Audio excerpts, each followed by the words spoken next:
নমস্কাৰ ছবিত যে দেখিছে এই ফলটো মৌডিমৰু হয়নে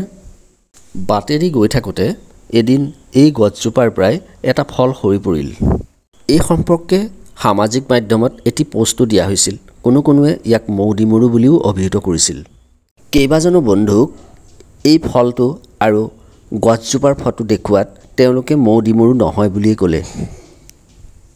যিসকল লোকে এই ফলটো চাই মৌডিমৰু নহয় বুলি অভিহিত কৰিছে তেখেতসকলৰ মতে মৌডিমৰুৰ গছ 3 পৰা 4 মিটাৰ ওখ আৰু পাতবোৰ দীঘল আৰু নিমজ অসমৰ দৰে ৰাজ্যত এই ফলৰ কদৰ নথকাতে হয়তো চিনাক্তকৰণত আমাৰ ভুল হৈছে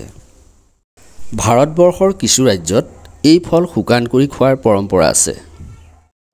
এক অৰ্থত ডিমৰু ফল শুকুৱাই পেকেট কৰি বৰ্তমানে পৃথিৱীৰ বিভিন্ন ঠাইলৈ সৰবৰাহ কৰি আহিছে অসমৰ হাবি জংঘলসমূহত দেখা ডিমৰু বৰ্তমানে চৰাই-চিৰিকটি বান্দৰ আদি প্ৰাণীৰ অন্যতম আহাৰ যিবোৰ মানুহে খোৱাৰ উপযোগী নহয় বুলিয়ে ক'ব পাৰি হততে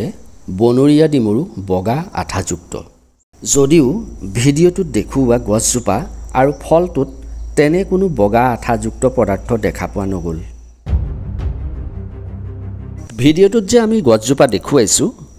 আপুনি লক্ষ্য কৰিলে দেখিব গছজোপাৰ বিভিন্ন অংশত ডিমৰু লোমালোমে থোপাকৈ লাগি আছে আৰু গছজোপাৰ বিভিন্ন অংশতে ইয়াৰ ফল দেখা গৈছে অৱশ্যে বৰ্তমানে এই গছজোপাত কেঁচা ফলহে দেখা পোৱা গৈছে গছজোপাৰ ওপৰলৈ চাই দেখিলোঁ গছজোপাত অসংখ্য চৰাই আৰু বান্দৰে এই ডিমৰু ফল খাদ্য হিচাপে গ্ৰহণ কৰিছে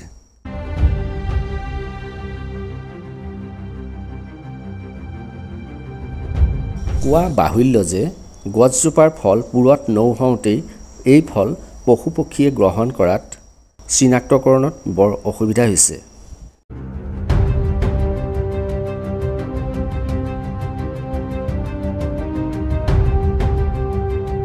হয়তো এই ফল পুৰত হ'লে মৌডিমৰুৰ দৰে সোৱাদ হ'ব পাৰে নতুবা মৌডিমৰুও হ'ব পাৰে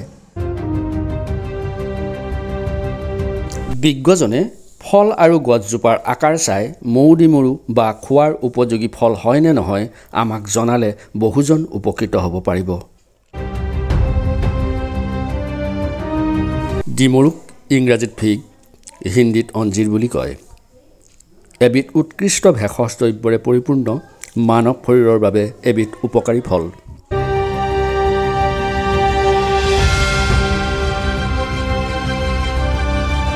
সেয়েহে আমাৰ স্থানীয় খোৱাৰ উপযোগী ডিমৰু গছজোপাক কলাকৰ্ষণ কৰি ডিমৰু পুলি উৎপাদনত গুৰুত্ব দিব লাগে ধন্যবাদ